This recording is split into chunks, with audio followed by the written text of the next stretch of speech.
لا الہ الا اللہ پڑھ لا الہ الا اللہ۔ میں نے حج کرنا ہے، مکے میں رہنے والوں کو ان مہینوں میں عمرہ نہیں کرنا چاہیے، ان کا حج افراد ہوتا ہے، اگر کریں گے تو پھر ایک بکری دینی ہوگی۔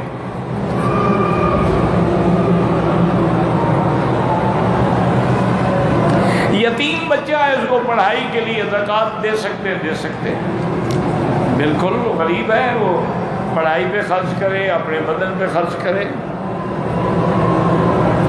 دکان میں جو سامان ہے اس کی قیمت لگا کے زکوٰۃ دی جاتی ہے، کہ 2 لاکھ کا جو سامان پڑا ہوا ہے تو 2 لاکھ کی زکوٰۃ دیں گے، یہ تھوڑا نفع ہے 10,000 تو صرف 10,000 کی زکوٰۃ دیں گے۔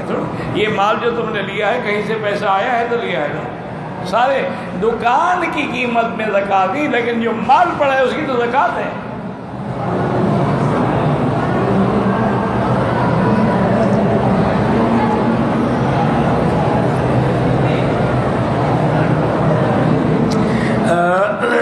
آپ طائف گئے تھے اور عمرہ نہیں کیا، تو اب حج کے بعد عمرہ کر لیں، اور اللہ توفیق دے تو ایک بکری لمبی دیں، چونکہ طائف میقات ہے، جیسے مدینہ منورہ میقات ہے، جیسے الجحفہ میقات ہے، یلملم میقات ہے، قرن المنازل میقات ہے۔ میقات سے بغیر احرام کے نہ، ہاں ایک ہے نوکری ہے، ڈیوٹی ہے، آنا ہے جانا ہے، روز جاتا ہے، اس کے لیے کوئی ضروری نہیں۔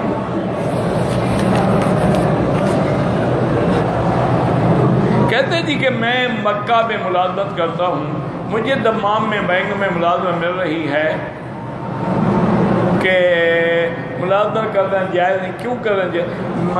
بینک میں نہیں نوکری جائز ہے، لیکن اگر دوسری بھی دے تو پھر نہ کرو،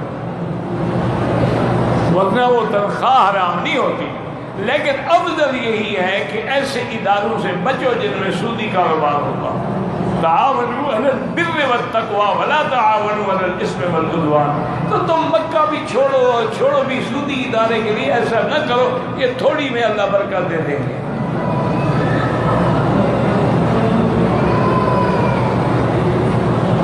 ٹھیک ہے، اپنے ملک میں پیسے ٹرانسفر کرنے کا ایک منی چینجر ہے، وہ تو بینک نہیں ہوتا، اس میں ملازمت کوئی حق نہیں، وہ تو پیسے لیے اور بھیج دیے۔